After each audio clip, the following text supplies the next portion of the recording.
안녕하세요, 쫑스형입니다. 여러분들 기초 강의 영상 1탄 2탄 다 보셨나요? 오늘은 구독자분들에게 알려드릴 영상은 비트코인 베팅에서의 실전 매매의 기초 중의 기초, 이동평균선에 대해 설명을 드리는 시간을 가져갈 거예요.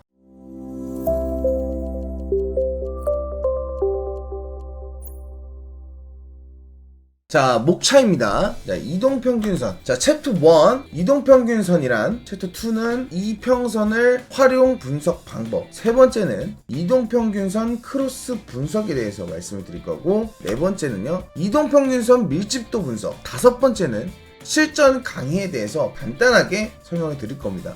자, 챕터 1입니다. 이동평균선이란 무엇일까요? 이동평균선은 기술적 지표 중에 가장 다양하고 많이 사용되는 지표예요. 그리고 이동평균선을 통해 일정 기간의 가격 변동 방향을 확인하고 현재 가격과의 관련성을 분석하는 도구죠. 이동평균선의 정의는 무엇일까요? 자, 그 이동평균선은 MA라고 해서 Moving Average, 말 그대로 현재 종가를 포함하여 최근의 N일간의 종가의 평균을 말한다고 표현을 해요. 자, 그리고 보통은 5 이동평균선, 10평선, 그리고 20평선, 60평선, 120선 뭐 이런 식으로 해서 쓰는 경우가 있습니다. 그래서 이동평균선의 주가 가격과 되게 비슷하게 흘러가는 경우가 많다고 생각하시면 돼요. 근데 저 같은 경우는 다르게 활용을 많이 하는데 실전 매매에서 여러분들에게 보여드리도록 하겠습니다. 이동평균선의 종류와 장점이에요. 첫 번째는 이동평균선은 단순 이동평균, 그리고 지수 이동평균,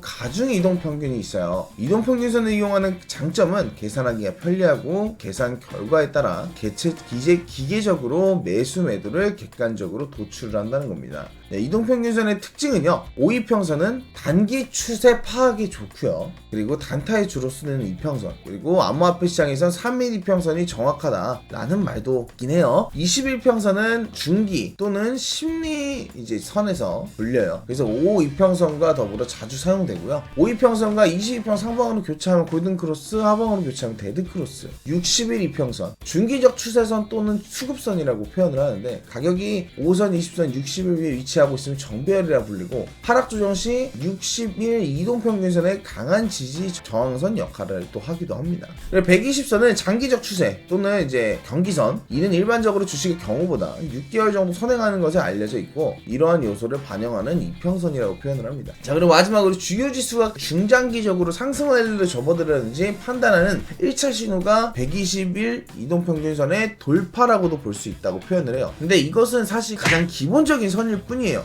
내가 이제 처음 해봤다 하시는 분들은 이렇게 가장 기초적인 선으로 먼저 연습을 해보시고 그 다음에 자기만의 선들을 찾아가는 거예요. 자, 이동평균선을 활용을 해서 분석 방법이에요. 이동평균선을 활용하여 분석 방법. 자, 이평선의 방향성, 그리고 정배열, 역배열, 밑에는 지지선, 저항선, 이런 식으로 나와 있거든요. 여러분들이 이제 보시면서 판단을 하시면 됩니다. 자, 방향성 분석이에요. 방향성 분석은 각 이평선의 상승 또는 하락 중인지를 분석하는 방법이다. 두 번째는 5, 20, 60, 120 순서대로 상승 방향이 전환되며 하락 장세더도 단기, 중기, 장기 이평선 순으로 하락이 시작된다는 겁니다. 그리고 배열도 분석을 한다고 표현해요. 첫 번째는 정배열과 역배열 상태를 분석하는데, 정배열은 현재 가격의 단기, 중기, 장기 이평선 순으로 위에서부터 아래로 배열된 상태고, 그리고 역배열은 반대의 경우, 그러니까 어차피 이평선은 반대라서 단순해요. 여러분들 막 머리 쓸 필요는 없어요. 자, 세 번째는 역배일 경우 하락을 추세로 가는 경우가 많고요, 정배일 경우에는 장기적으로 추세를 타는 경우가 많다.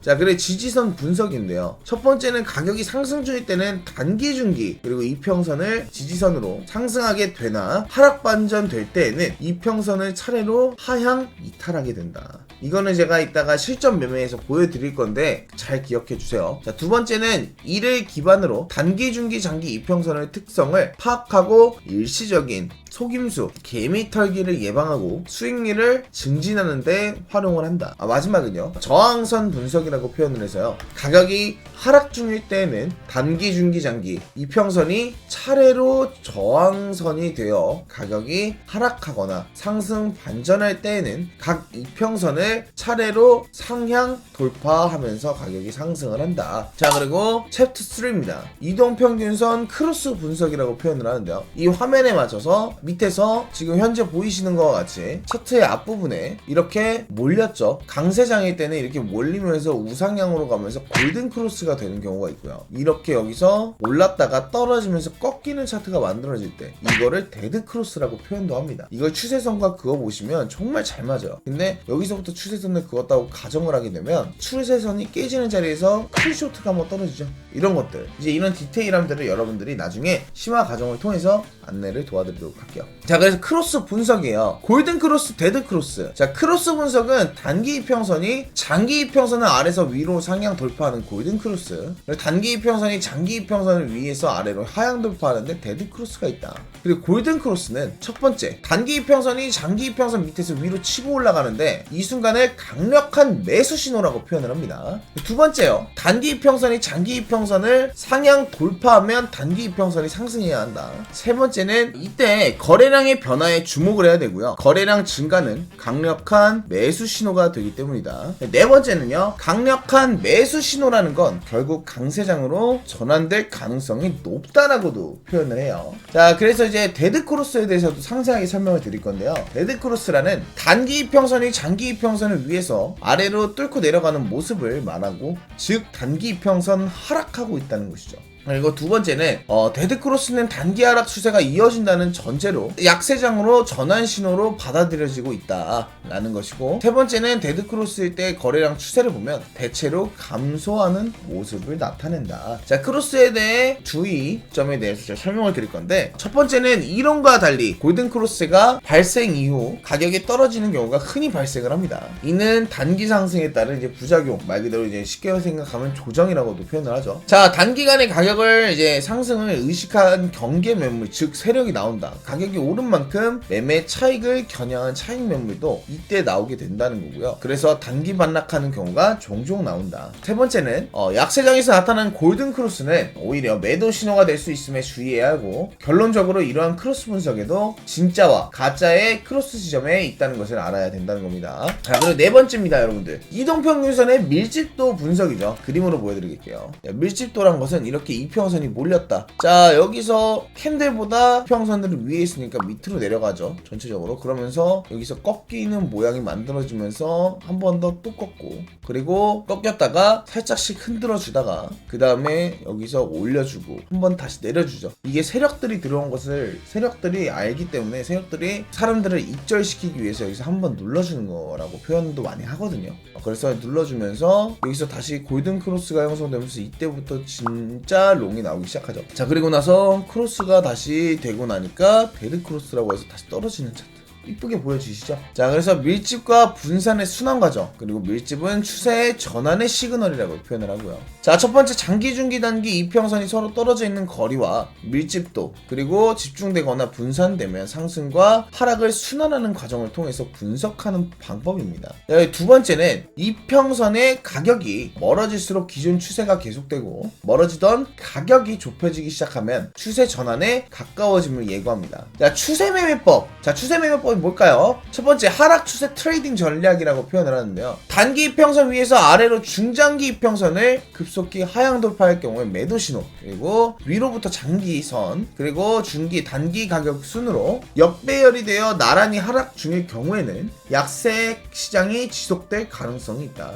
단기, 중기, 장기 이평선이 역배열 상태가 상당 기간 지속된 이후에는 단기 이평선이 더 이상 하락하지 못하고 상승하기 시작하면 이는 바닥권이 예상되는 또 시점이라고 표현을 합니다. 자, 상승 추세에서의 이제 투자 전략. 단기 이평선이 아래에서 위로 주 장기 이평선을 급속히 상향 돌파할 경우 하는 매수 신호예요.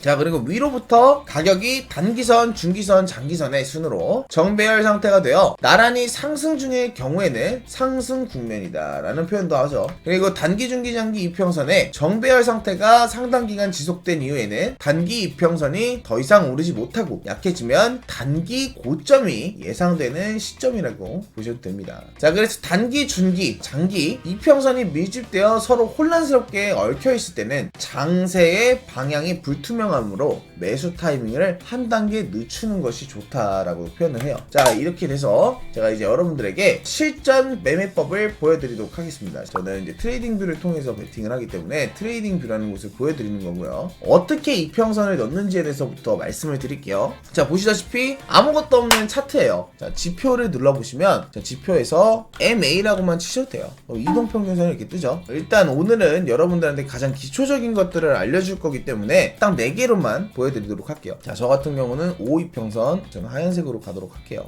22평선, 이거는 시간이 지나도 사람들이 많이 쓰는 것 같아요. 22평선은 정말 많이 써요. 그리고 저 같은 경우는 62평선이 아니라 51이평선을 씁니다. 그래서 51이평선으로 할게요.